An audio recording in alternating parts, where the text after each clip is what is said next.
Bonsoir.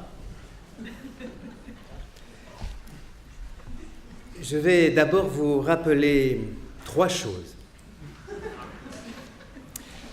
Premièrement, ce séminaire est mon dernier séminaire. Il durera jusqu'au 16 janvier 2017. Deuxièmement, voici les dates de toutes les séances à partir d'aujourd'hui. Pas de séance en décembre, puis toujours un lundi, toujours à 20h, toujours dans ce théâtre, le 11 janvier 2016, le 15 février, le 14 mars, le 11 avril, le 23 mai, le 6 juin, puis, c'est l'été, on recommence le 17 octobre, puis le 12 décembre.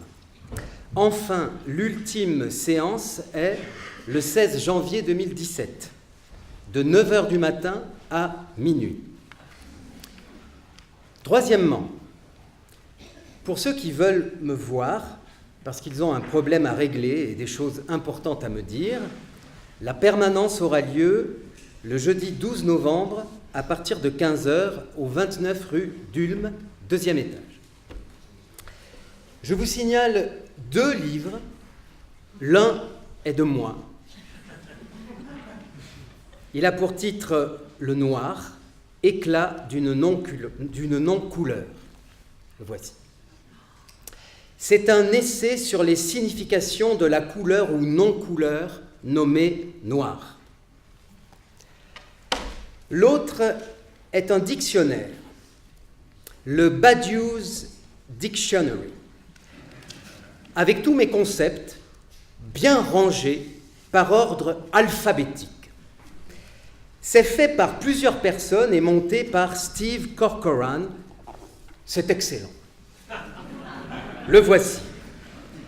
Vous pouvez le commander sur Internet. Je suis très fier qu'il existe. Je suis très fier qu'il existe un dictionnaire consacré uniquement à moi. Je sais bien que je le mérite, mais quand même.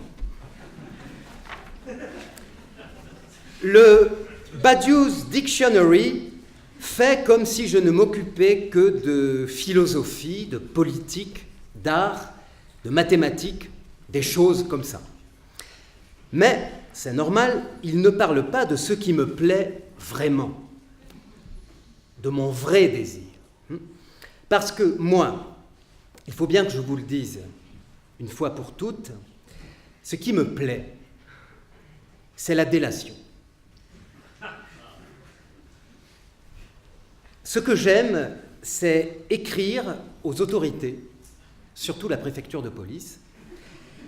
Je suis bien caché, bien abrité, solitaire, je suce mon porte-plume et j'écris des petites bafouilles pleines de mensonges vraisemblables qui vont sérieusement nuire à quelqu'un. Tenez, je vais vous en lire une, c'est la dernière, la voici.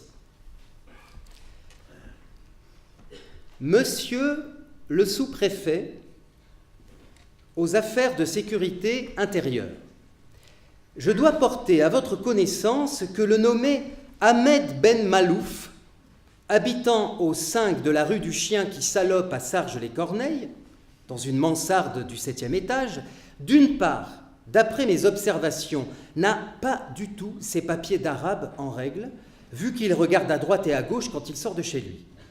D'autre part, est certainement irrégulier du point de vue de la loi sur le séjour et le travail votée grâce au sénateur Pitroquois.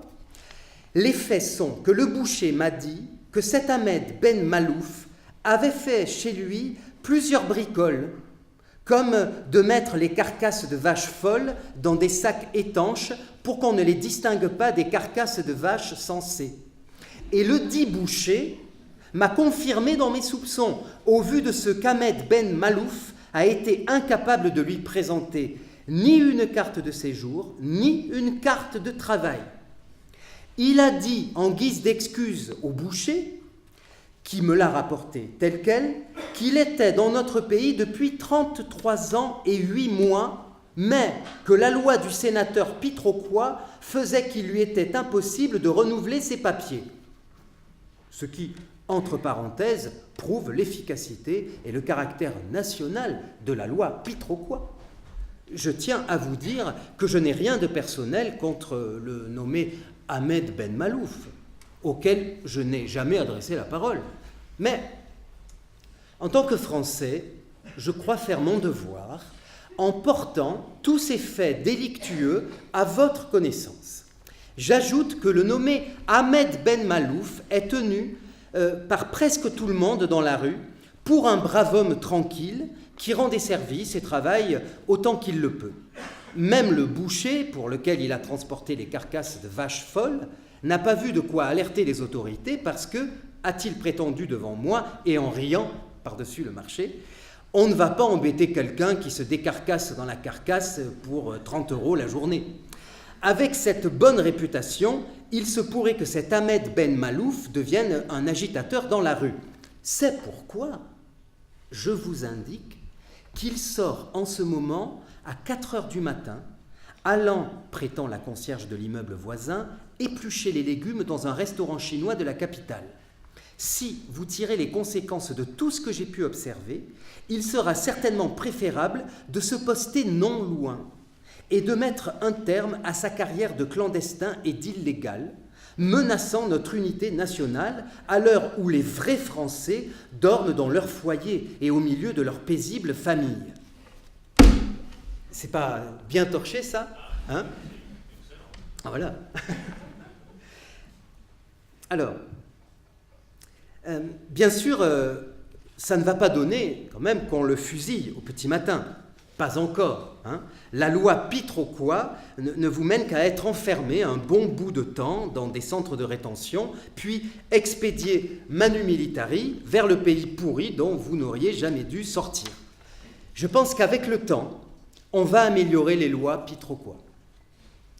J'ai un très vieil ami qui écrivait des lettres à l'époque de Pétain et de l'occupation allemande. Alors là, ça pouvait donner beaucoup mieux.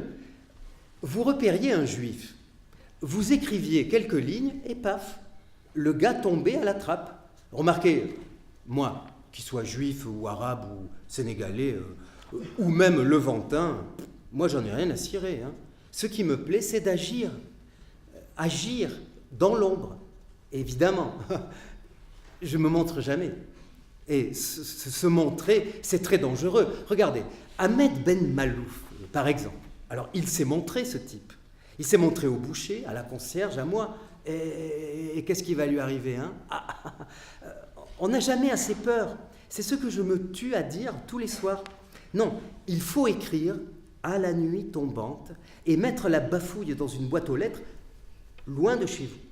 Ça chemine, les connards de fonctionnaires postiers ne savent même pas quelle bombe ils transportent, et puis, paf, ça vient sauter un matin dans les jambes d'un Ahmed Ben Malouf quelconque.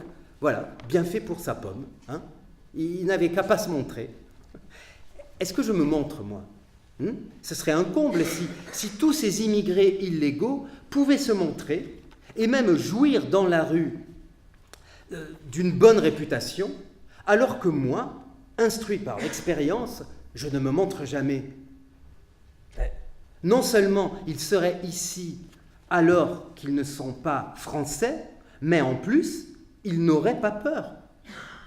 Alors que moi, bon français, je pète de trouille toute la journée, et à cause d'eux en plus, parce qu'un Français qui a la juste philosophie d'avoir peur de son nombre, on ne peut tout de même pas tolérer que ce Français soit dans la rue avec des Arabes et des nègres qui n'ont peur de rien. Tu vas voir, Ben Malouf, tu vas avoir peur, comme moi. Et voilà pourquoi. Qu'est-ce que vous faites là, vous? Eh ben, et vous, monsieur, et vous, pourquoi vous venez troubler mon cours? Qui êtes-vous? Ben, je suis votre voisin, Ahmed Ben Malouf. Oh, mon Dieu, c'est mon dénoncé. Oh. C'est mon dénoncé. Alors, oh là, bien, alors, qu'allez-vous faire de moi? Qu'allez-vous faire de moi, là? Ben, je sais pas trop. Qu'est-ce que vous en pensez? Ah bah tiens, dénonce-toi toi-même. Écris au préfet de police que tu as fait des illégalités sinistres. Et puis donne des preuves, hein. Et puis, bon, là-dessus, vas-y. Mais il va m'arriver des choses épouvantables. La police va me saisir. Bah, écris, Bernard. Bon, ça va. Bon, alors, non, j'ai l'honneur. J'ai l'honneur. Non, je crois de mon devoir. Non. Il m'est apparu comme important de porter à votre connaissance les agissements. Ah, les agissements. Non, les illégalités. Voilà. Alors, les illégalités, non, il vaut mieux les agissements, en fait, parce que c'est. Alors, je crois nécessaire de vous faire connaître les agissements il faut vraiment que je me nomme. Ben, tu vas pas dénoncer quelqu'un sans le nommer, hein? Tu m'as bien nommé, moi. Oui, mais si je me nomme, moi, c'est moi qu'on va arrêter. Ben, tiens donc. Ça sera pas moi, en tout cas. Ça va. Alors, les agissements de Maurice Pied-Plat. Pied-Plat? Mais tu t'appelles Pied-Plat? Oh ben, ça s'invente pas, hein. Le délateur Pied-Plat. Bon, allez, dénonce-toi avec zèle. Pied plat. Tu vas pas courir vite, hein, pied plat, quand les argousins viendront te mettre la main au collet. Alors, sois bien convaincant. Hein. Le nommé pied plat a... mais qu'est-ce que je peux bien avoir pu faire? Bon, alors là, il n'y a que l'embarras du choix. Hein. Ben quoi Ah oui, je pourrais dire que je vous ai dénoncé à tort. Hein? Ou alors, ben je sais pas. Moi, je sais faire que ça. Dénoncer, c'est mon plaisir. Bon, ben écoute, trouve-moi quelque chose de plus corsé, hein. Bon, alors je pourrais peut-être dire... Attendez, alors j'y suis. Et en plus, c'est vrai, voilà. Je pourrais dire que quand mon grand-père est mort d'une chute dans l'escalier, c'est parce que j'avais convaincu ma femme de le pousser.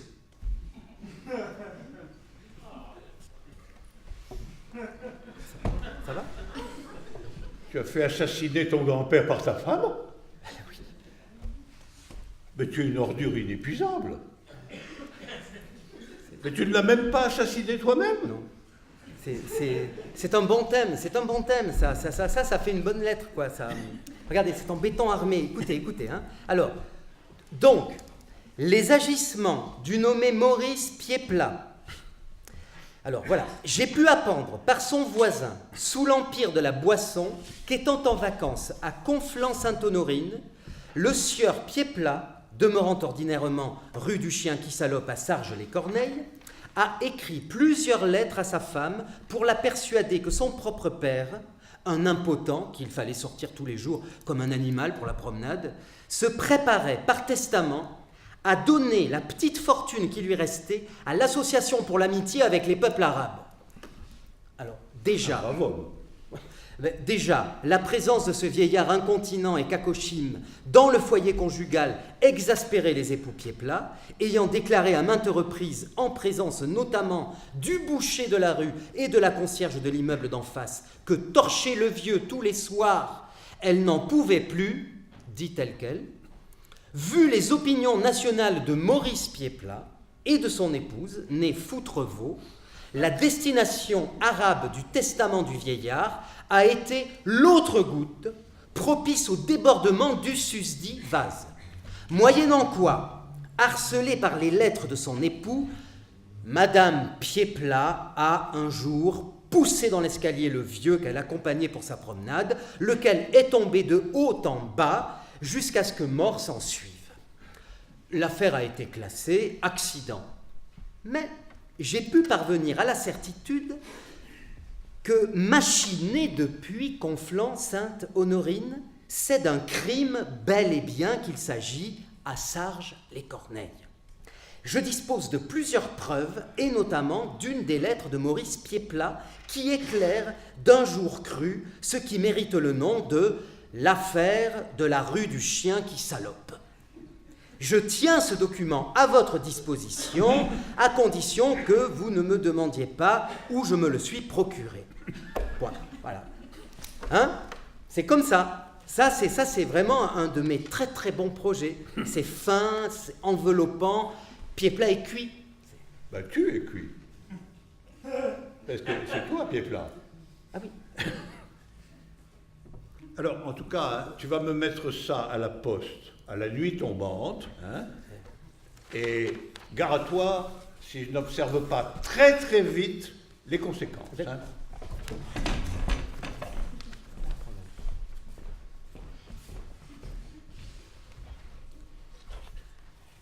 Quelle belle lettre, hein? Vraiment, là, c'est une dénonciation juteuse. Et en plus, vous ne savez pas? Vous devinez pas? Ben en plus, en fait, je m'en suis rudement bien tiré. C'est ça la meilleure, c'est ma meilleure. Maurice Pied-Plat, c'est pas moi. Ben non. C'est mon voisin du dessus. Et il va en tirer une bobine quand les flics vont venir enquêter. D'autant que son grand-père est bel et bien tombé dans l'escalier pendant qu'il était en vacances. Il est sacrément dans la merde. Tant pis pour lui, c'est un gars qui trinque avec des gens louches. Encore un qui se montre au lieu de rester chez lui. Encore un qui n'a pas assez peur du monde tel qu'il est. Je l'ai vu plaisanter au bistrot avec Ahmed Ben Malouf, c'est vous dire. Trinquer avec cet arabe fou, vous vous rendez compte? C'est presque un délit illégal, ça. Si les Français n'ont même plus peur des Arabes, ben où va la société, hein?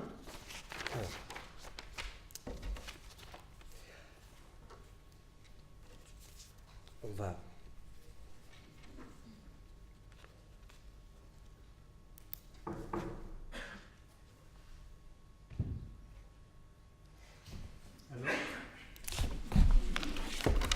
Toujours dans tes petites affaires de délation en public, là. Non, mais qui êtes-vous à la fin, là, hein? Ben, chez votre voisin du dessus, Maurice Pied-Plat.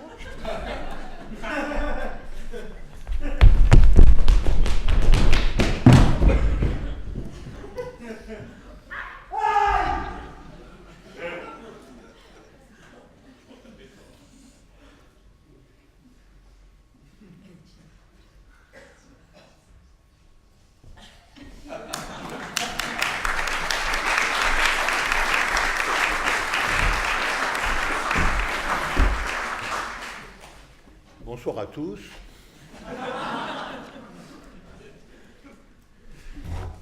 Je commencerai par une réflexion générale. Quand le mal, c'est-à-dire la peur, est trop profond, trop enraciné, la pensée pure n'arrive plus à le toucher, n'est-ce pas? Et la ruse elle-même peut échouer.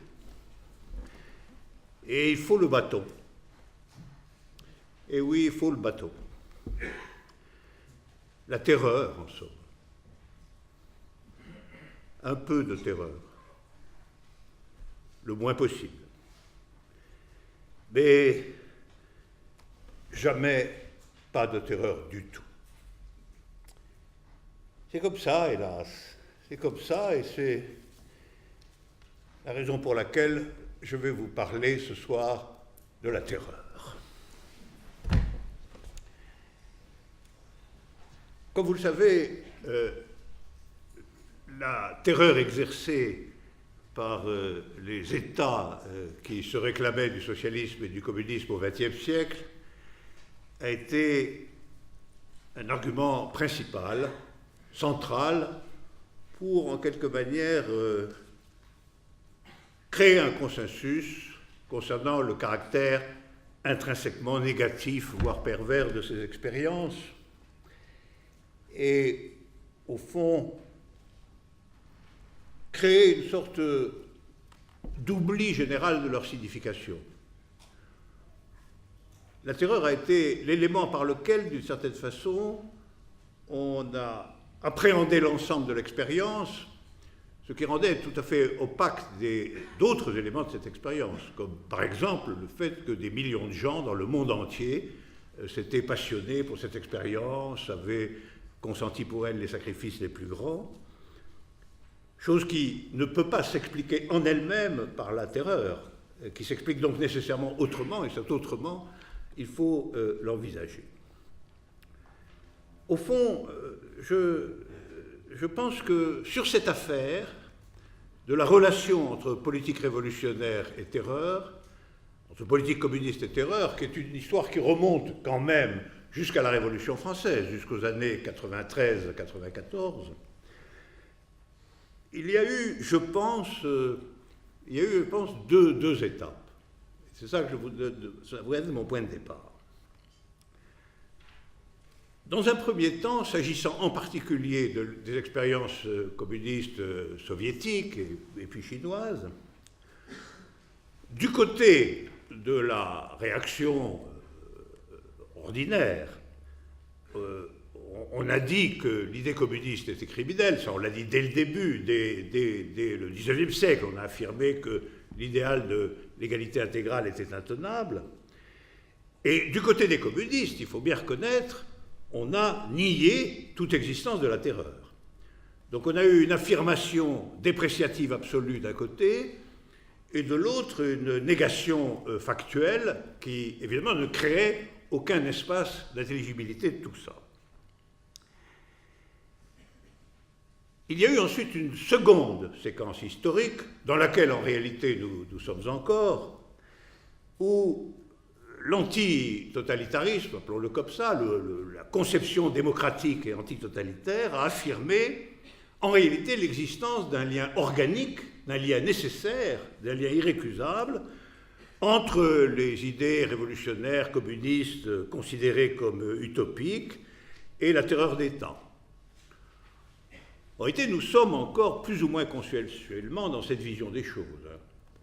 C'est-à-dire qu'on ne voit pas émerger de possibilités affirmatives claires, défaisant réellement ce lien, considéré au fond un peu généralement comme inéluctable, à savoir le lien entre terreur d'État et idée d'émancipation universelle de l'humanité, idée communiste, appelons-la comme on veut pour l'instant.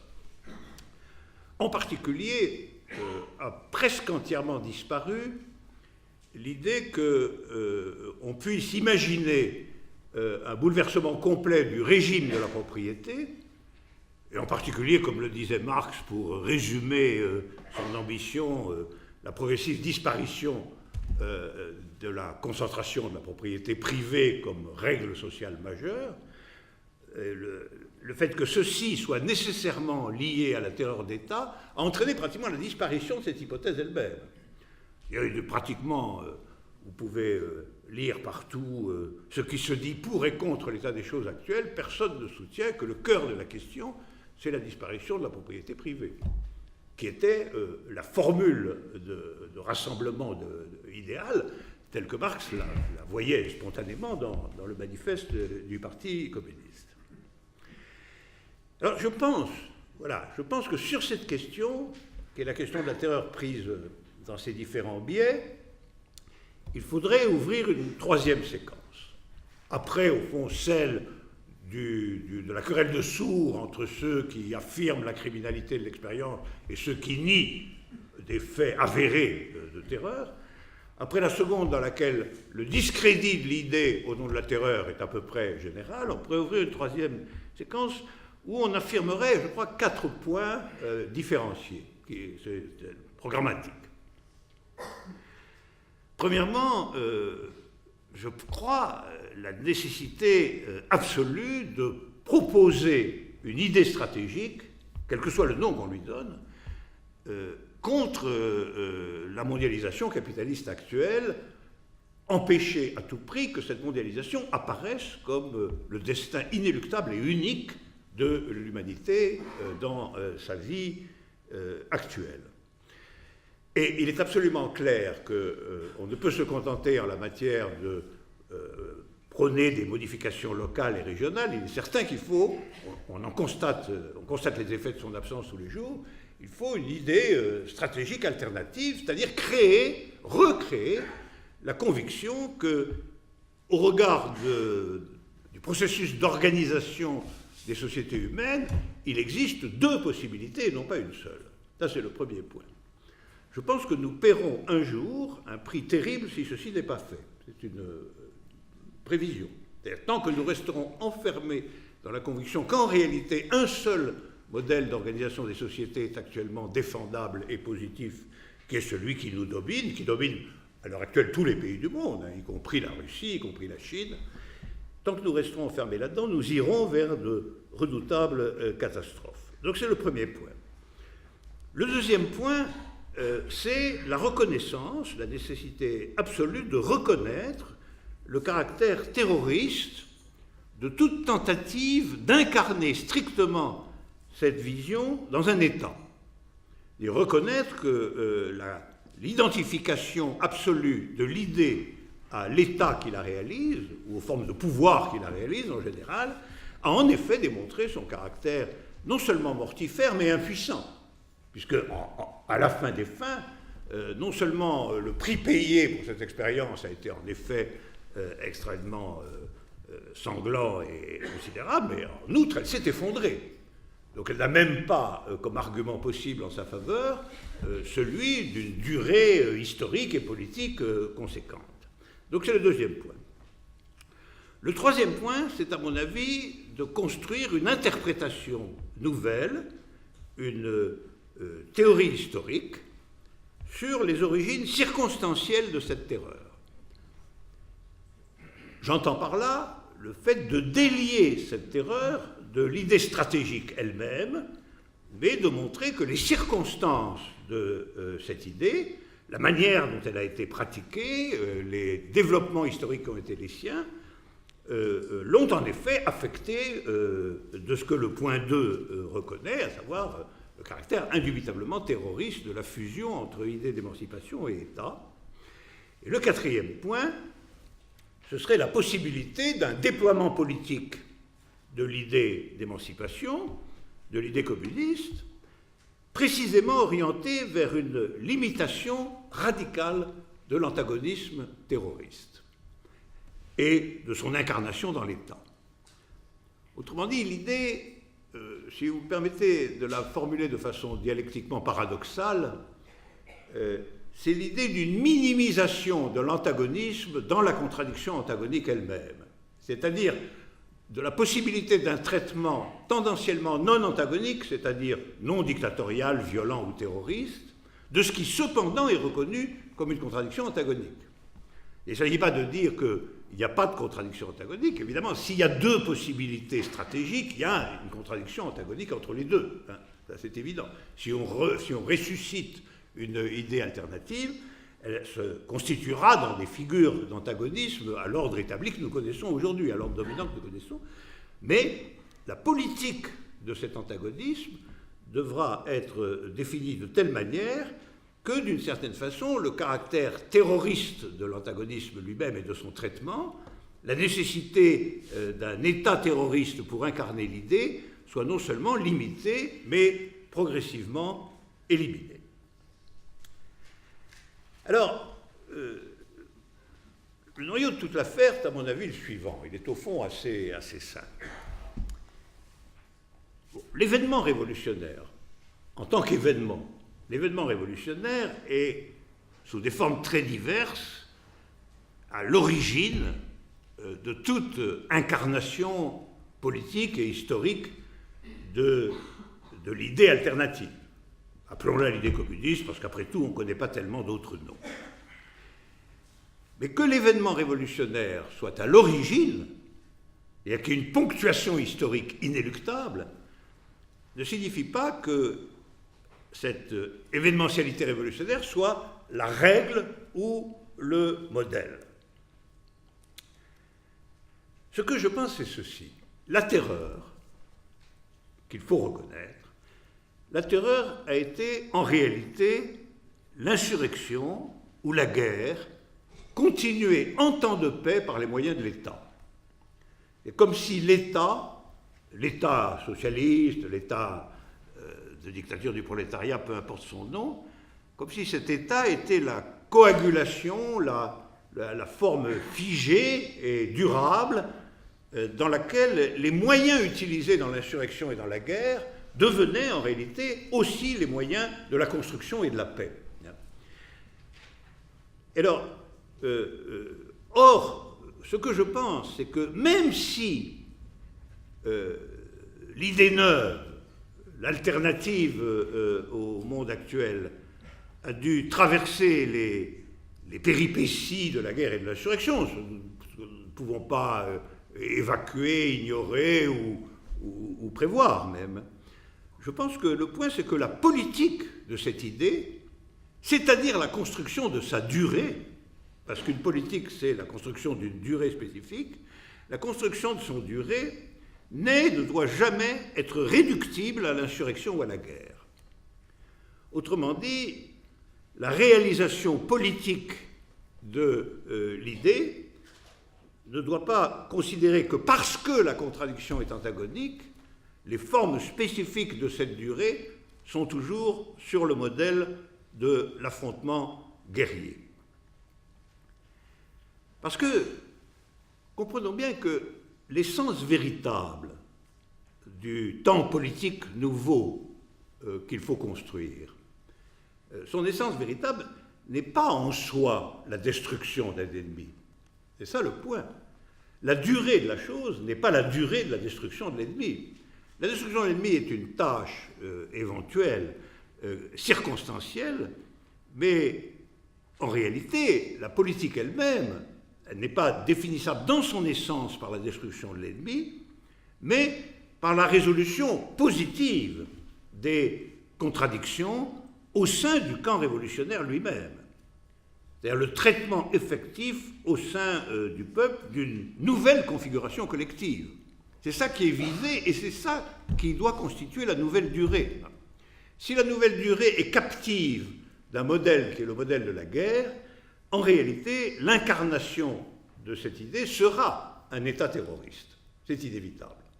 Et donc, si à la contrario, on ne veut pas que tout ceci, finalement, s'abîme dans le destin d'un État terroriste, il importe que la construction politique soit directement celle d'une nouvelle conviction collective, que son centre de gravité soit l'affirmation et la construction d'une nouvelle configuration collective, c'est-à-dire d'une nouvelle manière pour le collectif lui-même de se représenter son propre destin. Et c'est ça la définition de la politique.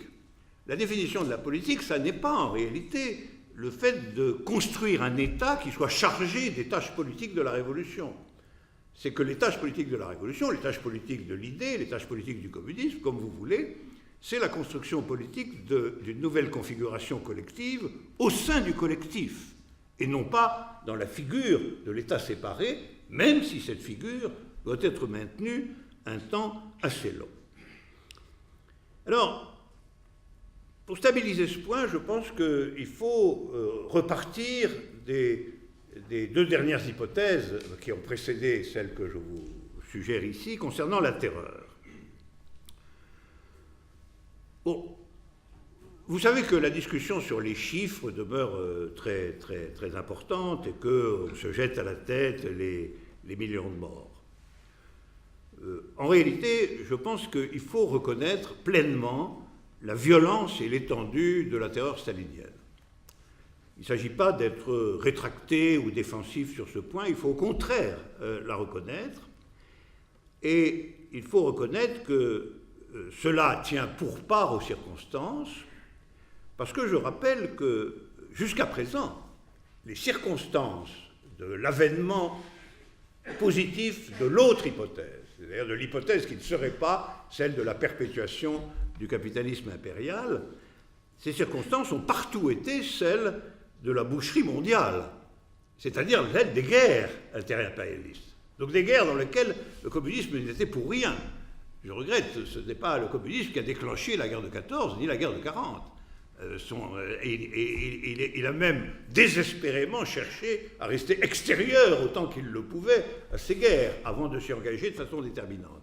Mais ces guerres ont créé le contexte de la possibilité de l'émergence révolutionnaire. Pour la guerre de 14, elle est à l'arrière-plan du pouvoir bolchevique, et pour la guerre de 40, elle est à l'arrière-plan du communisme chinois.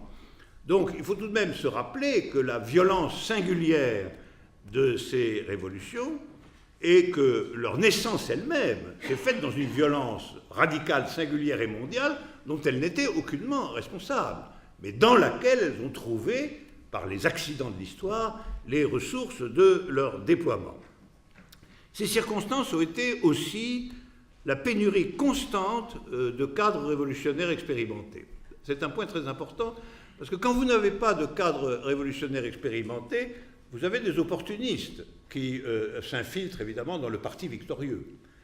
Si on suit l'histoire de la Russie stalinienne, on voit ce phénomène se déployer à grande échelle. C'est-à-dire que les gens qui prennent une position uniquement parce que c'est ça le courant dominant établi, ne sont pas des cadres politiques expérimentés travaillant à une nouvelle figure de l'identité collective, mais ce sont des gens qui défendent la place qu'ils occupent dans la hiérarchie de l'État. Alors tout ça a créé une subjectivité politique qui, au rebours de ce qui était requis, était faite de méfiance, d'angoisse chronique, d'incertitude, d'ignorance et de peur de la trahison. Et cela a été déterminant dans ce que nous savons du climat dans lequel les dirigeants prenaient leurs décisions. Ils les prenaient dans un contexte qui a entraîné que la principale maxime, exactement au rebours de ce que je vous proposais tout à l'heure, la principale maxime a été de traiter toute contradiction comme si elle était antagonique. Ça a été la loi de ces régimes. C'est-à-dire, dès qu'un problème surgissait, il fallait désigner le coupable de ce problème et l'exterminer. Autrement dit, ça voulait dire que la politique, ça n'était rien d'autre que le traitement par l'État de toute difficulté, de tout problème et de toute contradiction, par le repérage, en vérité la construction, très souvent, d'une contradiction antagonique entraînant la liquidation des ennemis supposés. Au fond, c'est une habitude qui était prise dans la guerre civile. C'est une habitude qui a été prise dans la guerre civile et dans la guerre mondiale. Le plus simple est de tuer quiconque n'est pas avec vous. Et si le plus simple, c'est de tuer quiconque n'est pas avec vous, et que si cela s'incruste dans l'État, eh bien, nous avons un État terroriste comme agent supposé de la contradiction victorieuse. Alors, tout ça, vous le voyez, ne concerne pas, j'y insiste, tout ça ne concerne pas l'idée communiste en elle-même, elle ne concerne pas l'idée de la construction immanente d'une nouvelle conviction politique quant au destin de l'humanité. Ça concerne le processus particulier de sa première expérimentation historique, avec des caractéristiques flagrantes, naissance dans le contexte barbare de guerre mondiale déclenchée par les autres, en réalité, déclenchée par l'adversaire, développement de guerres civiles féroces et impitoyables comme le sont toutes les guerres civiles, et en fin de compte, construction d'un État défensif, d'une certaine manière, d'un État qui n'arrive pas à déployer l'idée elle-même, mais qui se défend, qui défend sa propre existence, dans la figure d'une maxime selon laquelle toute contradiction qui surgit est l'œuvre d'un ennemi, et que l'action politique consiste à débusquer cet ennemi et à l'abattre. Alors, je pense que nous devons et que nous pouvons détacher progressivement, et que c'est vraiment une tâche impérieuse, importante, en faisant ce bilan dans ses formes développées, complètes, minutieuses, historiques. Nous devons détacher la perspective stratégique d'une idée alternative au capitalisme mondialisé, nous devons la détacher des circonstances qui ont conduit à la présentation de cette idée dans la figure d'un État terroriste. Alors le problème qui évidemment surgit, c'est le problème de, si ce n'est pas l'État qui en est le garant unique, comment se constitue la préservation des forces politiques nouvelles. C'est-à-dire comment les forces politiques nouvelles peuvent-elles subsister, tout simplement, dans un univers qui leur est irréductiblement hostile pendant toute une longue période, tant que, en effet, la nouvelle forme de la collectivité n'est pas établie. C'est-à-dire en quoi consiste, en politique, la préservation de forces hétérogènes à la domination. Ça, c'est un point clé, parce que, en réalité, jusqu'ici, la réponse dominante a été que la préservation de forces hétérogènes à la domination se concentre inévitablement dans un État nouveau. Et on sait, au fond, c'est ça que le XXe siècle nous a appris, que cette maxime est insuffisante. En réalité, à la fin des fins, l'État terroriste ne préserve nullement les forces hétérogènes à la domination. Et la meilleure preuve, historiquement, elle est là, c'est qu'il finit par s'effondrer et par ramener la situation aux règles du capitalisme mondialisé elle-même. Nous savons donc que ce problème, comment conserver des forces hétérogènes à la domination dans le contexte historique qui est précisément hétérogène, c'est-à-dire qui est précisément hostile, eh bien ce n'est pas la terreur qui peut résoudre ce problème. Et ça, c'est une affirmation qui remonte loin, parce que souvenons-nous tout de même que les premiers à avoir pensé que la préservation de forces politiques hétérogènes exigeait à un moment donné la terreur sont les révolutionnaires français en 93-94. Pas une invention des communistes, ça. Donc le fait qu'on soit acculé à un moment donné à considérer que la pratique terroriste de l'État est inéluctable pour protéger le développement et la continuité des forces politiques hétérogènes est une ancienne idée. Alors, si nous la critiquons, il faut en tirer les conséquences. Si nous pensons que ce n'est pas la clé, ou en tout cas la clé du problème, il faut en tirer les conséquences. Et d'abord constater que la terreur, au fond, contrairement à ce qu'elle prétend, ne crée qu'une unité très faible. C'est le bilan qu'on peut en faire. La terreur a l'air extrêmement vigoureuse, puissante, terrorisante et unificatrice. Et nous constatons que l'unité politique qu'elle constitue dans le peuple lui-même est une unité faible. C'est une unité de passivité, largement. Ce n'est pas une unité de conviction, c'est une unité de passivité. C'est même souvent une unité conservée derrière la façade de la peur. Or, ce type d'unité est fragile. Il n'assure nullement la continuité et le développement et le gardiennage des forces politiques. Préserver ces forces, préserver l'unité des forces, c'est toujours, en fin de compte, résoudre des problèmes internes au camp politique concerné. C'est-à-dire que l'expérience montre, c'est que l'action antagonique sur le modèle militaire ou policier dirigé contre les ennemis ou les supposés ennemis, ni la terreur à l'intérieur de votre propre camp, c'est-à-dire faire régner, y compris dans votre propre camp, une discipline de type terroriste, rien de tout ça ne peut résoudre, dans la durée, les problèmes suscités par votre propre existence politique. Votre propre existence politique, en définitive, n'arrive pas à s'incarner dans la figure des postures étatiques terroristes, en dépit de leur apparente vigueur pendant tout un temps. Donc, ces problèmes relèvent de ce que Mao Tse-tung a nommé la juste résolution des contradictions au sein du peuple. Et en vérité, peut-être la thèse fondamentale de l'avenir, c'est d'afficher un primat de la résolution des contradictions au sein du peuple sur le maniement de la contradiction antagonique.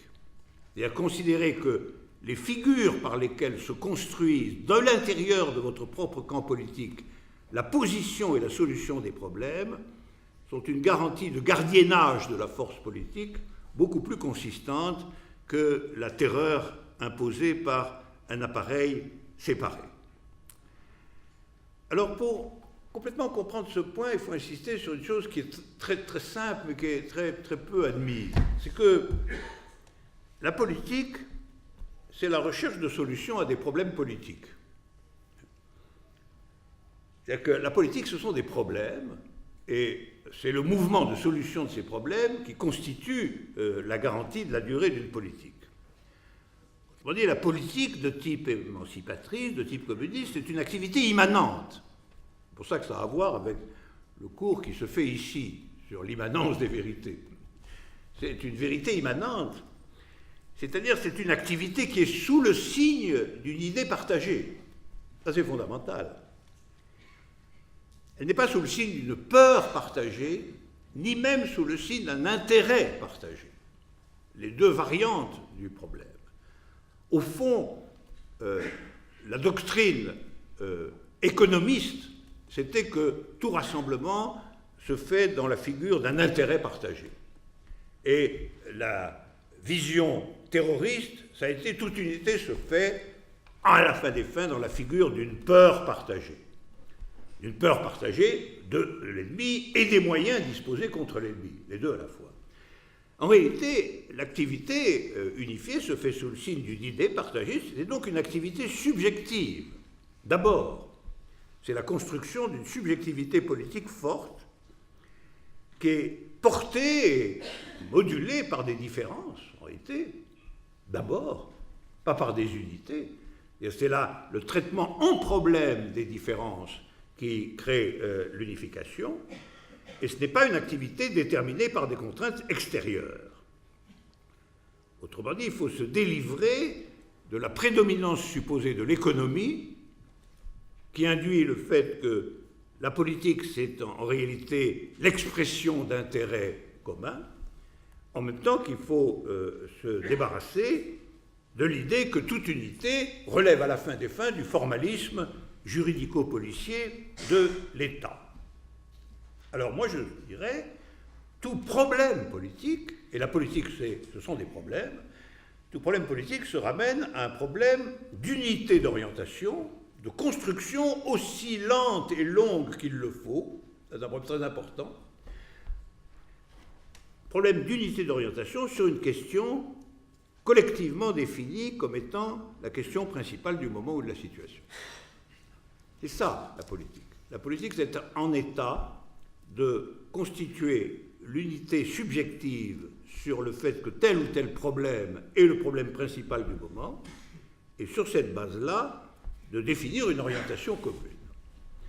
Et là, en réalité, cette unité d'orientation, j'y insiste, elle ne peut pas être obtenue par le recours à des configurations extérieures.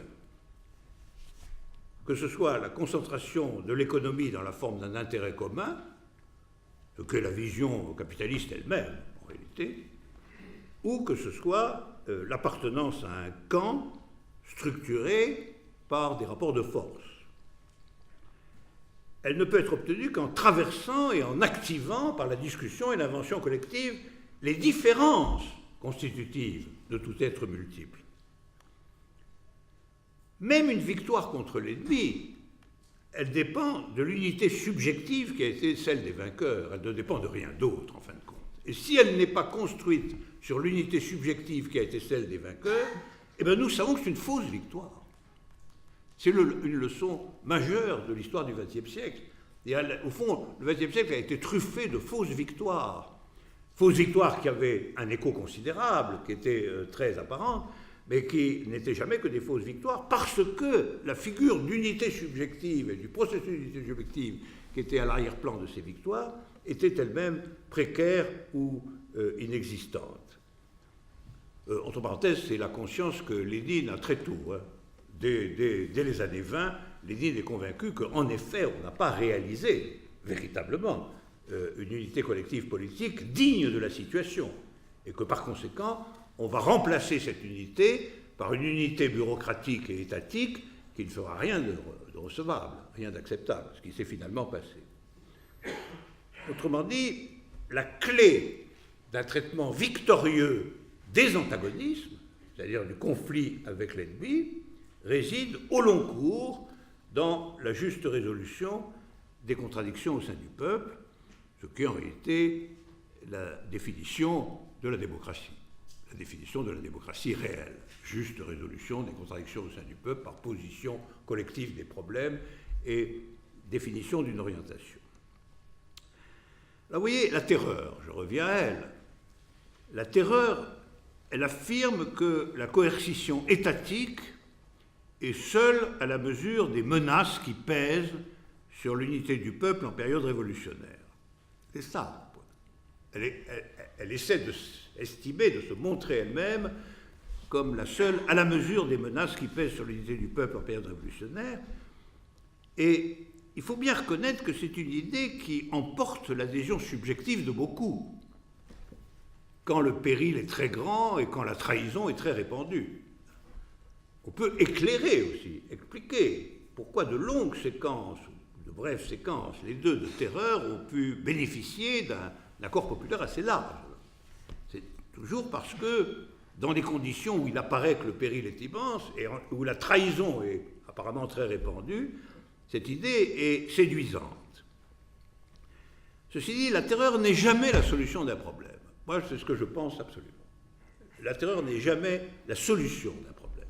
Elle est, en un certain sens, son aménagement pendant un temps. Et ça, on l'a su dès la Révolution française, où, après tout, la terreur n'a pas empêché Thermidor, n'a pas empêché le coup d'État contre-révolutionnaire et la dégénérescence de la Révolution. Donc, la terreur est comme un recours en cas de péril imminent. Elle n'est pas la solution du problème même qu'elle prétend traiter, parce que, au lieu d'en être la solution, elle en est l'apparence de la suppression. Alors, je crois ici qu'il faut distinguer très fortement en politique solution d'un problème et suppression du problème. C'est une distinction de la plus haute importance et qui n'est jamais faite de façon assez fine. Évidemment, on peut convaincre un certain nombre de gens que par les moyens qui sont les moyens de la coercition, de la terreur, de l'autoritarisme, de tout ce que vous voulez, le problème a disparu. Mais en réalité, si le problème disparaît, ça ne signifie aucunement qu'il a été résolu. Donc, on n'est pas du tout dans l'assurance qu'il y ait politique. Si, comme je vous l'ai dit, la politique, c'est la position et la solution des problèmes. Au fond, la terreur, c'est une pensée, prenons-la non seulement comme une pratique, mais comme une conviction, comme une pensée, ce qu'elle a été. C'est une pensée qui fonctionne de la façon suivante. C'est l'idée qu'en déplaçant les données du problème, on va finalement rendre possible sa solution. Mais en fin de compte, tout problème supprimé par la force ou déplacé par la force est destiné à faire retour. Là, j'introduirai une thèse plus freudienne, si vous voulez. C'est-à-dire le retour du refoulé. Et je pense que la terreur est un refoulement et non pas une solution. Elle prétend éradiquer l'adversaire dont elle parle. En réalité, elle en rend inéluctable le retour. Au fond, vous comprenez, un État terroriste est un État qui est habitué aux solutions purement apparentes. S'il y a un problème, on a trouvé les coupables, on les a exécutés, le problème a disparu.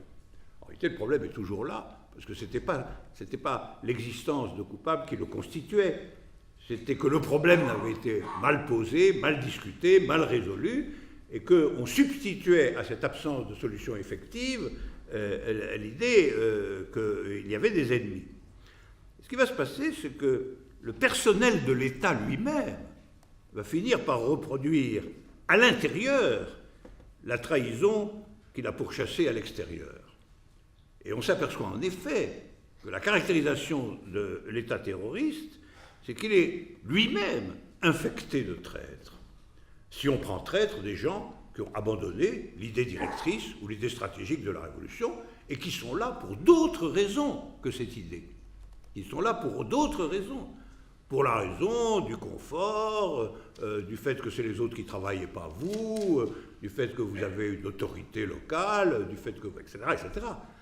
Et ça, c'est quoi? Et c'est à l'intérieur de l'appareil qui se présente comme coercitif et comme le gardien de l'idée politique prolongée à l'intérieur de cet appareil que se constitue précisément la division et la trahison principale. De ce point de vue-là, il y a une vérité tout de même très grande dans quelque chose qu'a dit Mao Tse-tung.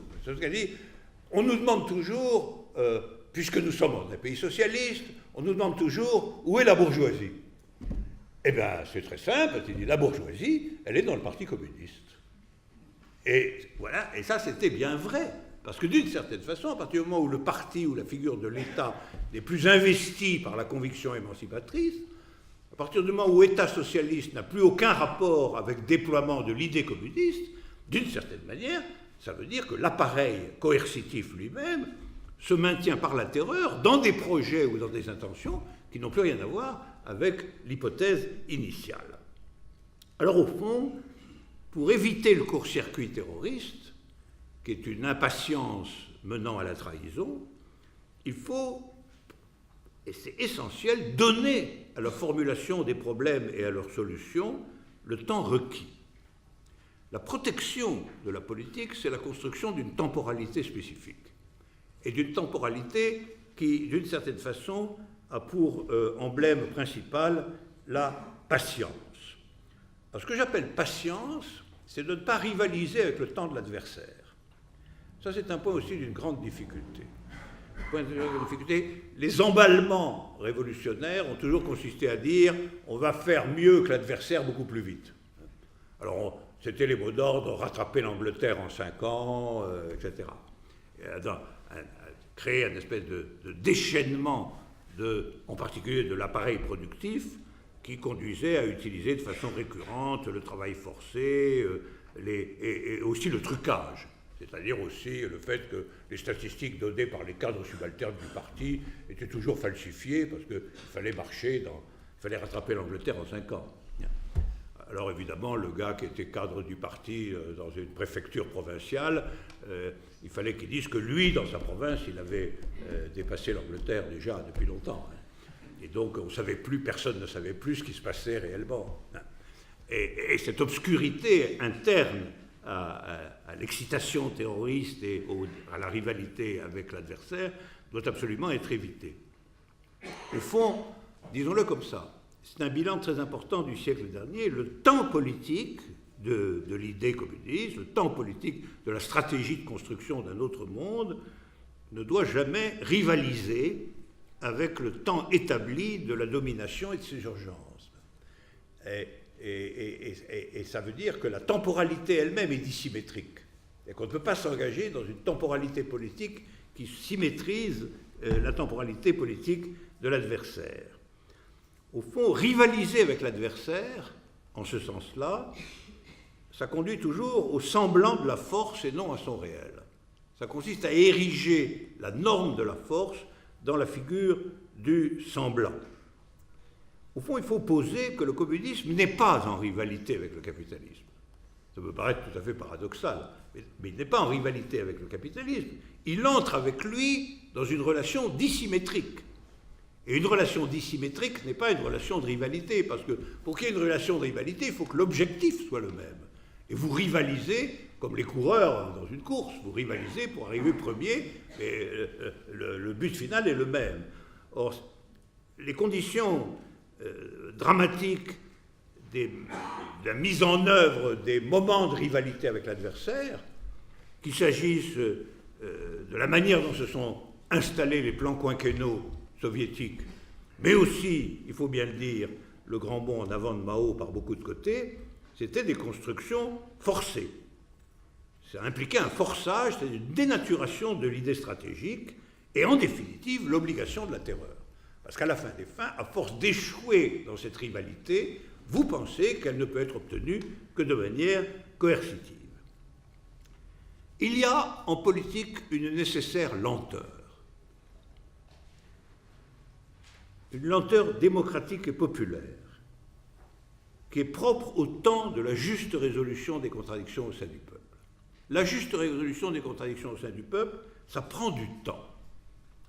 Et vous ne pouvez pas accepter un court-circuit de ce temps par les moyens de l'autoritarisme d'État.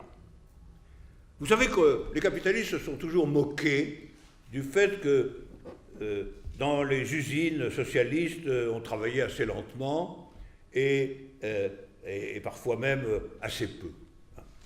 Au fond, c'est une critique de capitalistes. Nous ne sommes pas nécessairement dans la loi de la productivité intense et de l'extraction d'un surprofit lié au temps de travail.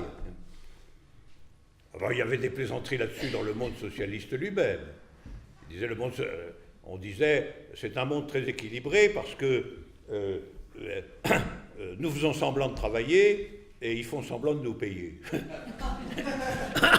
Mais ça n'était pas si agressif que ça. Ça voulait dire en réalité que, au fond, on n'était plus vraiment dans la règle salariale. On était dans un autre univers.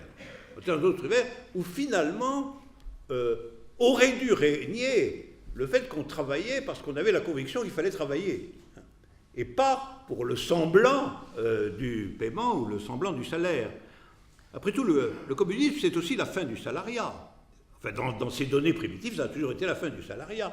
Il y avait une atmosphère comme ça de fin du salariat qui régnait malgré tout dans les usines socialistes à un moment donné, qui prenait la forme du fait qu'il y avait des arrangements. Même j'ai connu l'époque où même des professeurs, des gens comme ça, qui allaient en Union soviétique, étaient assez choqués par le type de rythme de travail. C'est-à-dire que ça commençait à 8h, mais à 9h30, c'était l'heure du petit déjeuner, tout le monde s'arrêtait, etc. Et finalement, à la fin de la journée, c'est vrai que le travail avait été très limité.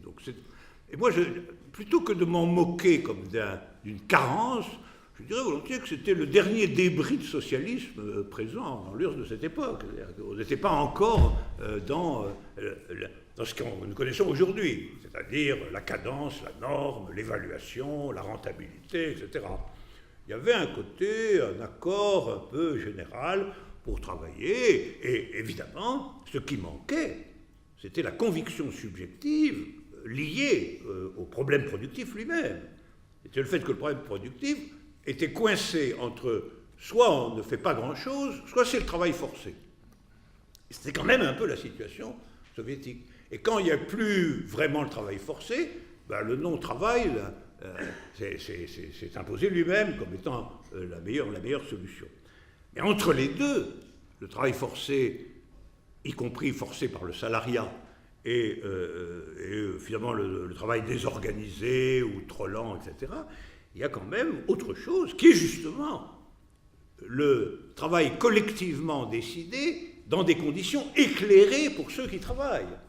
Et dans des conditions qui ont été discutées pourquoi c'était intéressant, à la fois nationalement, collectivement, etc., de faire ceci ou cela, pour quelles raisons, et qui soumet la production à la politique, et non pas l'inverse.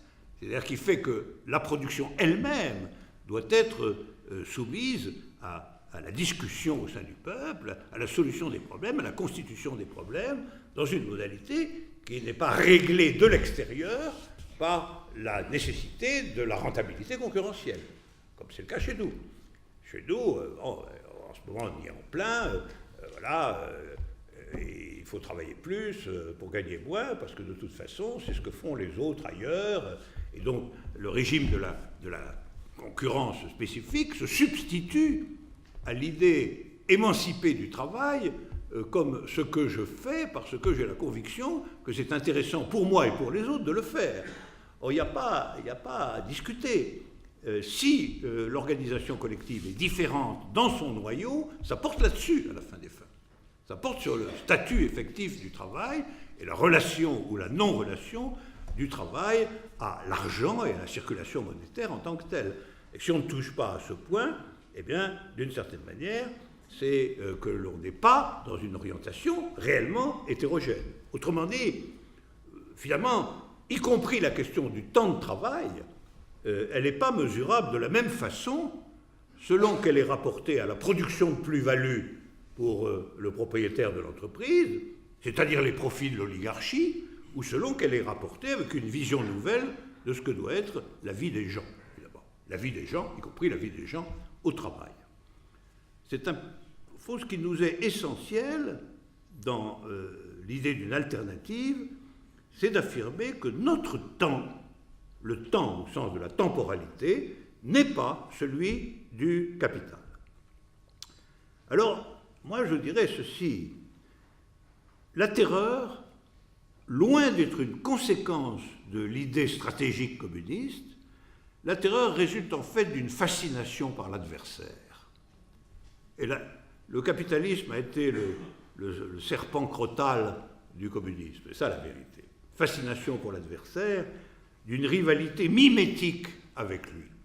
Une rivalité mimétique avec lui, et y compris dans l'usage de moyens qui n'étaient pas du tout ceux de l'adversaire, mais qui n'avaient rien à lui envier quant à leur caractère négatif, à savoir l'usage massif du travail forcé comme compensation à l'absence de subjectivité politique construite concernant le travail même. Ensuite, il faut bien voir que cet effet de rivalité avec le capitalisme et cet effet de coercition induit peu à peu, et c'est le plus grave à terme, induit peu à peu un abandon pur et simple de l'idée elle-même.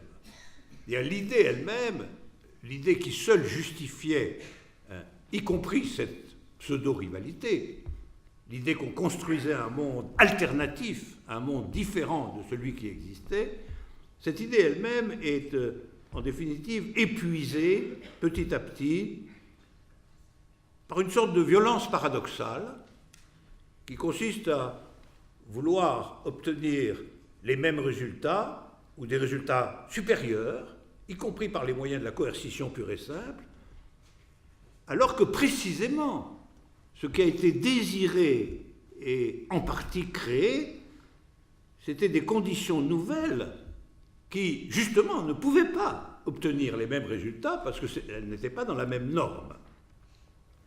Et au fond, cette violence, la violence terroriste, détruit le temps propre de l'émancipation, qui est à l'échelle de la vie de l'humanité et qui ne se ramène pas au cycle du profit marchand.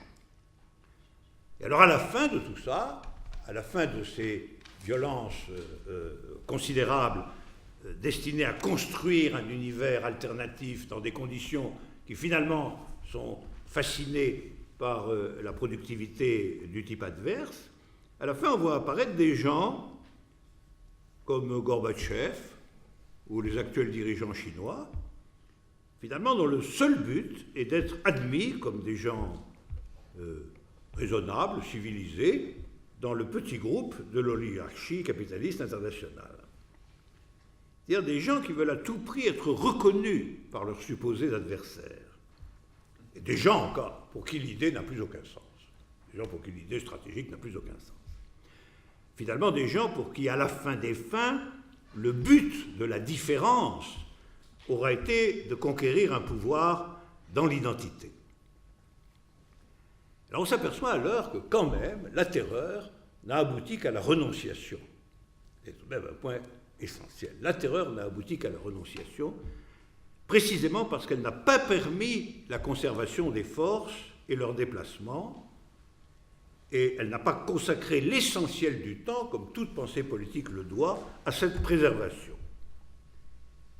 Elle n'a pas constamment politisé le peuple, elle l'a au contraire dépolitisé. Elle n'a pas institué des délibérations efficaces et, en fin de compte, elle a décodé, décelé, désorienté l'idée même du communisme. Alors, si on admet, je vous propose cette hypothèse, c'est la mienne, si on admet que le recommencement de l'idée communiste est la tâche du siècle en cours,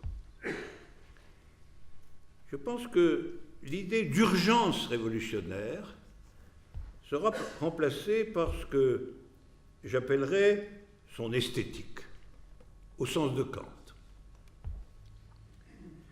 Nous désirons créer non pas une modification locale, éventuellement violente, concentrée de ce qu'il y a. Nous désirons que tout ce qui existe, c'est-à-dire le collectif humain lui-même, soit en quelque sorte courbé dans un nouvel espace.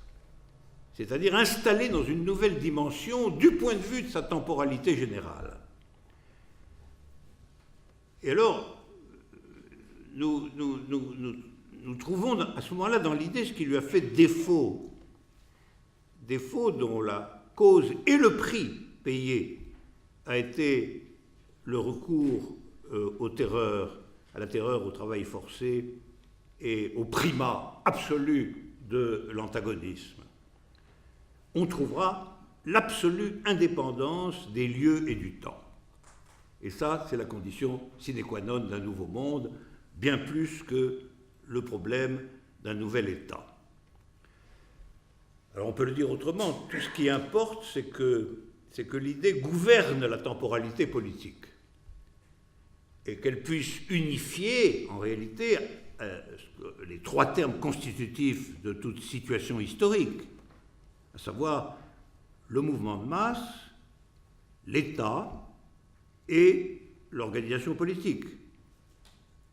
Ces trois termes ont été, sous le régime de la terreur, disjoints, en réalité, séparés, concentrés dans l'État. Il faut qu'ils soient à nouveau distribués dans leur singularité et articulés, traversés par la conviction commune. Voilà pourquoi, en définitive, la terreur, nous pouvons en proposer un bilan interne à l'historicité de l'idée, sans avoir, je le crois, à renoncer à l'idée elle-même. Merci.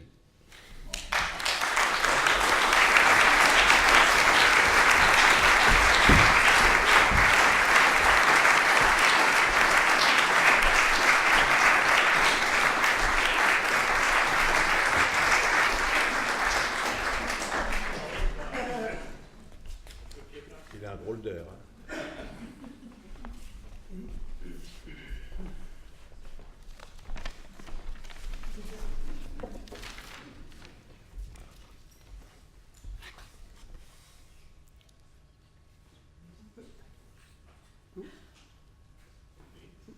Vous vous demandez ce que je fais?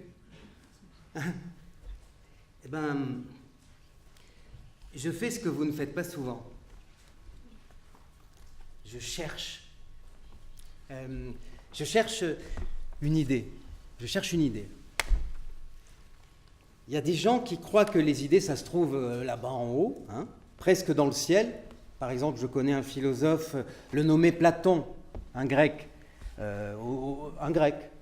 Autant dire une sorte de trafiquant moyen-oriental, voyez, qui a dit que les idées flottaient en l'air du côté des étoiles. Un âne, ce Platon.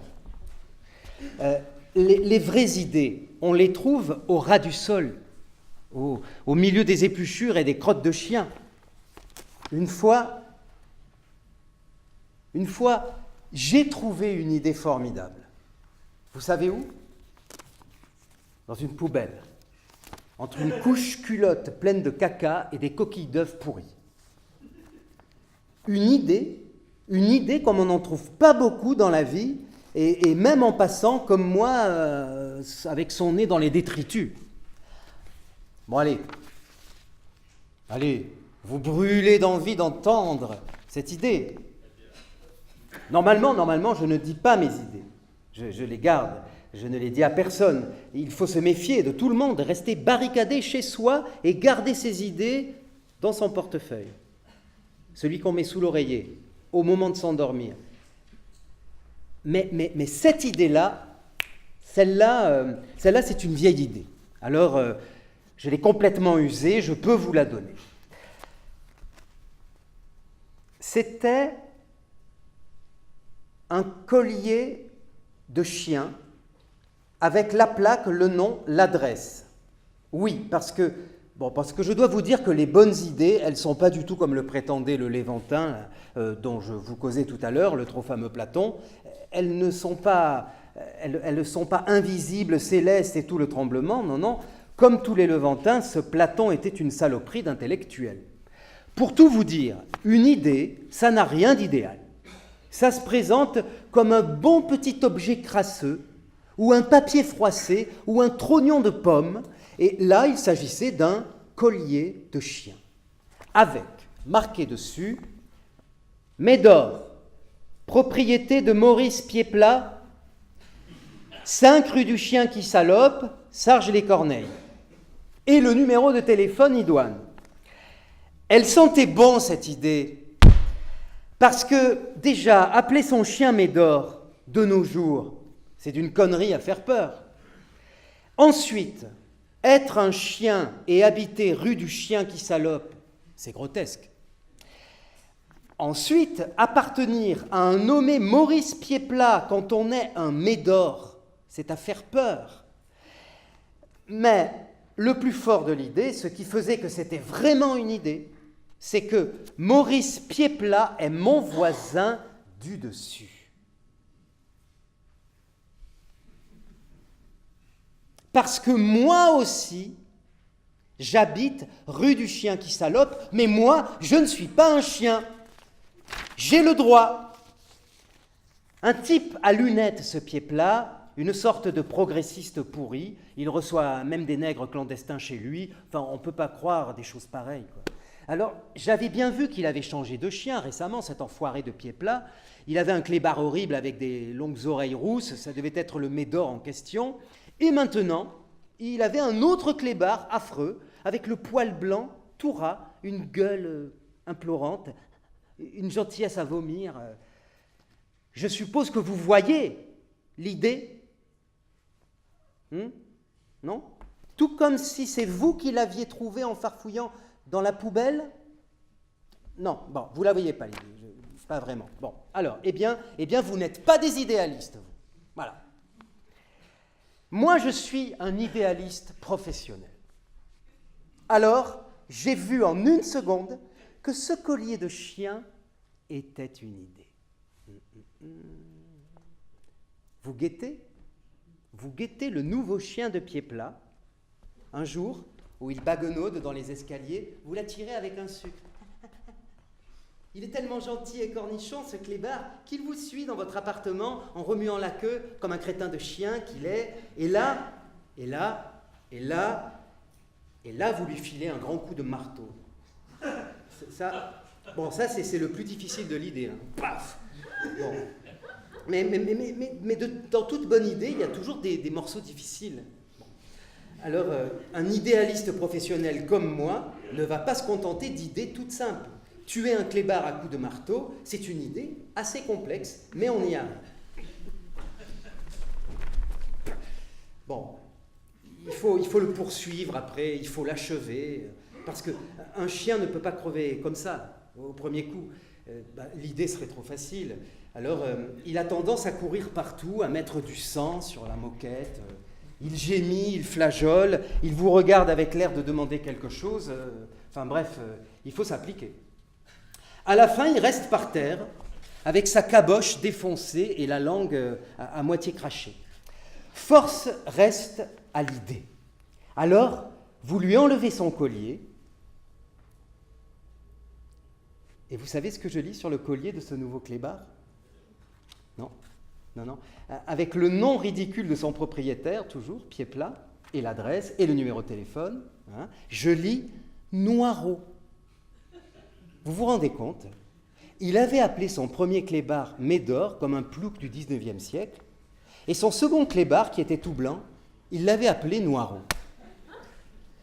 C'est ce Pied-Plat qu'on devrait réduire à coups de marteau.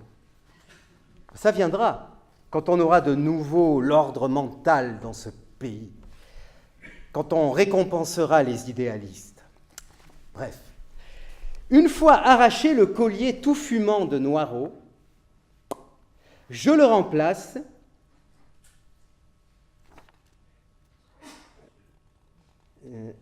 par le collier de... voilà, très bien. Par le collier de Médor. Je lui mets l'idée trouvée dans la poubelle et je dépose le cadavre de Noiraud avec le collier de Médor sur le paillasson de Pied-Plat. Vous l'avez là devant vous, le grandiose de l'idée. Imaginez Pied-Plat. Quand il trouve son clébard tout défoncé et sanguinolent, Il s'approche, il s'agenouille, il pleure, il veut être sûr, il regarde le collier, et devant ses yeux, il a le spectre de Médor. Il devient fou, Pied-Plat. Il a à peine enterré son premier chien, il a à peine enterré son premier chien, il a à peine emmené pisser 4 fois son deuxième chien, que voici la gueule en bouillie du second qui se présente sous le nom du premier. C'est grandiose, je vous dis. C'est pourquoi je cherche devant vous une idée aussi bonne que celle-là. Voilà ce que je fais. Je cherche une idée, bonne idée,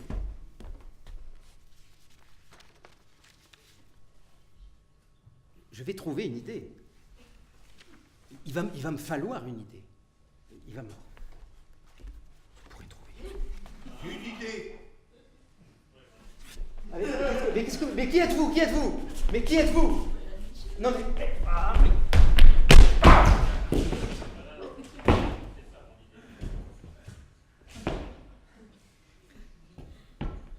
Pas toujours facile d'éviter la terreur. On en parle, mais dans la circonstance.